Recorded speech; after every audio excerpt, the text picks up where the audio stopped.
This past winter, E4 took a trip to Milwaukee. The reason for going was to see the Urban Ecology Center.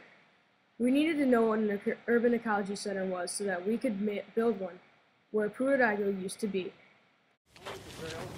It makes a 76-mile loop around the city and has another 35, I think-ish, trails connectors. Wow. That's a big trail. The Urban Ecology Center chooses neighborhoods based on the makeup of the neighborhood. And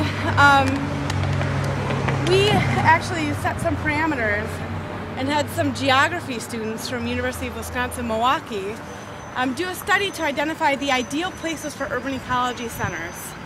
That research project became the foundation for our Washington Park site. The #1 site on the list was Washington Park. Although we didn't do a survey on where to put our Urban Ecology Center, the Pruitt-Igoe land, as of now, meets our criteria perfectly. After exploring the Urban Ecology Center, we went to Sweetwater Organics, where we learned about aquaponics and how aquaculture works. Growing of plants just in water. Now we know water isn't enough for plants, they need nutrients, right? So those nutrients are added in the water and the plants are grown with no soil, okay? And that's what we're doing here. But where do you think the nutrients for the plants are coming from? The fish. The fish. And what part of the fish? Dead fish? No, they're like Go ahead, waste? say it. Yeah. Yes. Yes. Okay. Fish excrete ammonia, which has a lot of nitrogen in it. Okay, and our food that we feed them also is going to decompose and have nitrogen and all the other little vitamins and minerals that the fish need.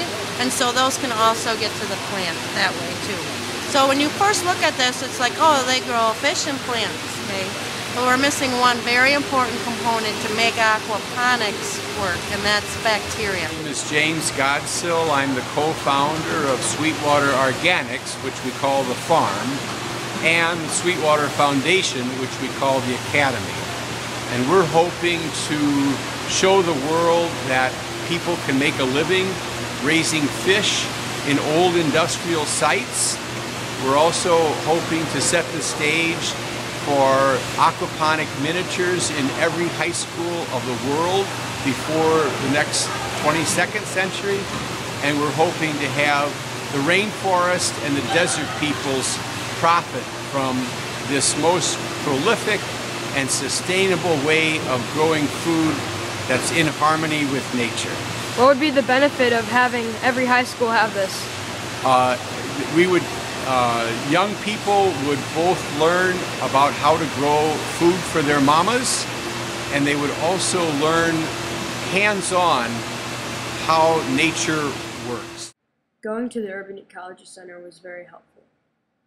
It made us get a bunch of ideas in our heads on what we were going to use when we started to build ours.